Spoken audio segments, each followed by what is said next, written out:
Посиделки у камина. Зима еще не началась, уже топим в доме камин, поскольку за окном дождь, как из решета. Как проходит ваша осень? Такая же погода. У нас сыро, темно и дует ветер. В такую погоду хочется только сидеть дома, зажечь свечи, читать книгу или взять кошку на колени и сидеть греться.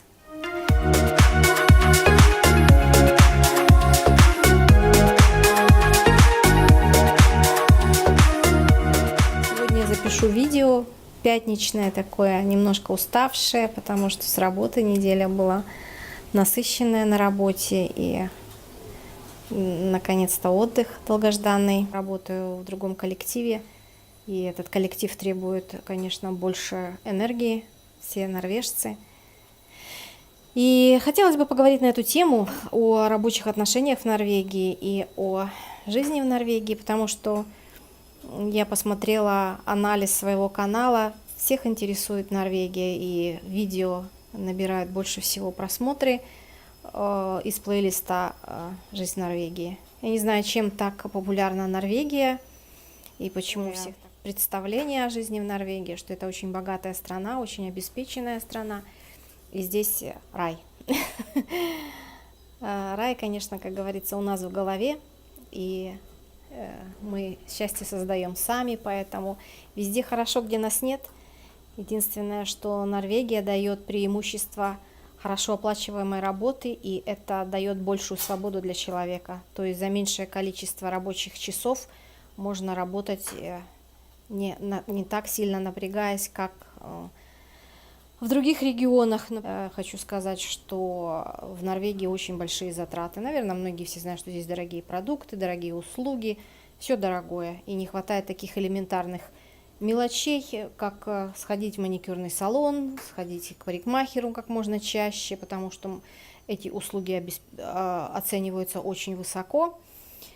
И это является как бы не так доступно. Мне как женщине не хватает вот этого всего, вот, и поэтому скучаю по таким вот мелочам, как парикмахерские услуги, как маникюрные салоны, педикюрные салоны.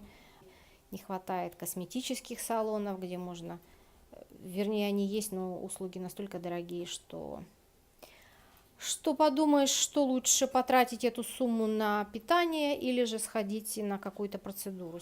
Что рассказать о Норвегии? Многих интересует, и многие задают мне вопросы о том, как найти работу в Норвегии.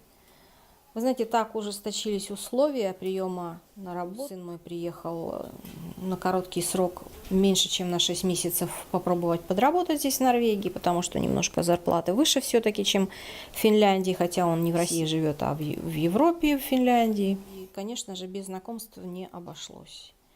Так что те, кто пытаются и хотят найти работу в Норвегии, я вам советую найти друзей, найти тех, кто вам поможет. Потому что одному здесь очень сложно. Даже тем, кто прожил много времени в Норвегии, и то без знакомств здесь никак.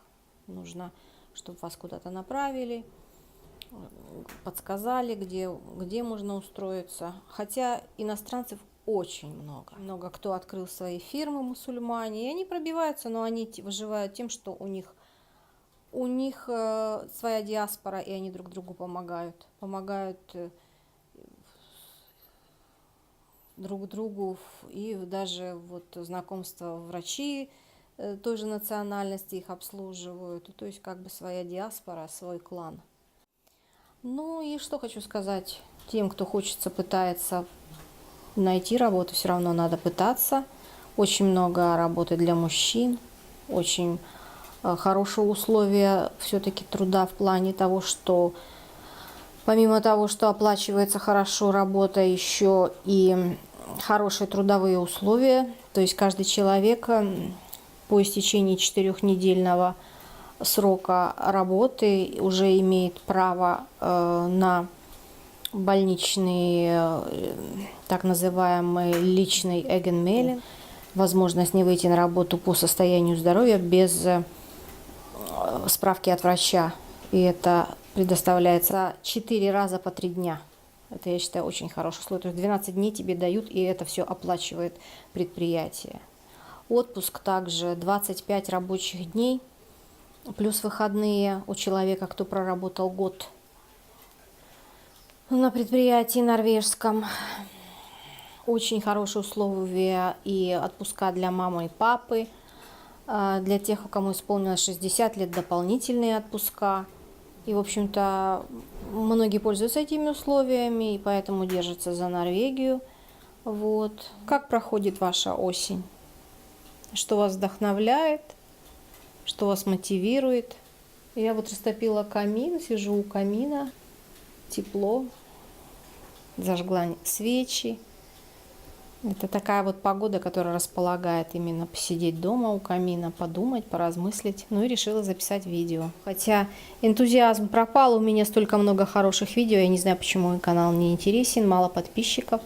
Поэтому я призываю, поддержите меня, подписывайтесь. У меня скоро будет 200 видео, я не могу никак набрать 1000 подписчиков.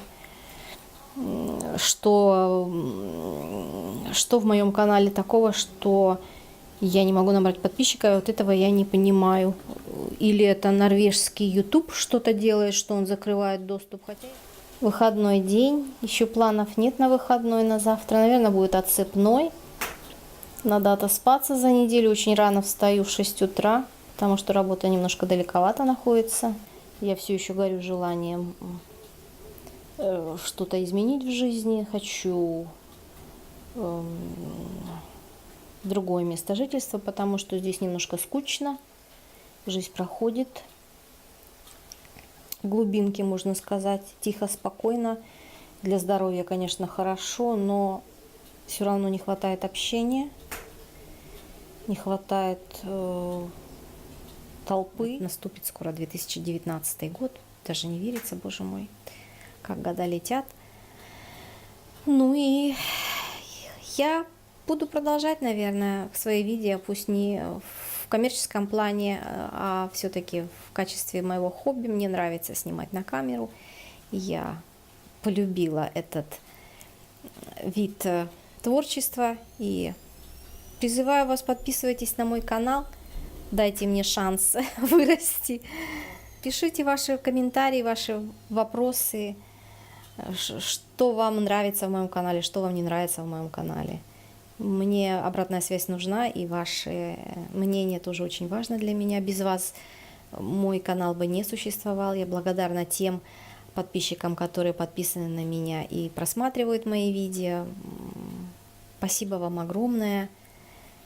Не оставайтесь за кадром, пишите, что вам нравится в моих видео, что мне надо исправить. Ну, вот такие пожелания на сегодня. Хороших вам всем выходных. Хорошего настроения, позитива, настроя на предстоящие праздники большие, рождественские, новогодние. Уже можно начинать потихонечку поднимать себе настроение, ведь иногда ожидание праздника бывает лучше самого праздника, поэтому вот живите этими днями в ожидании с хорошим чувством, с хорошим настроением, и жизнь прекрасна.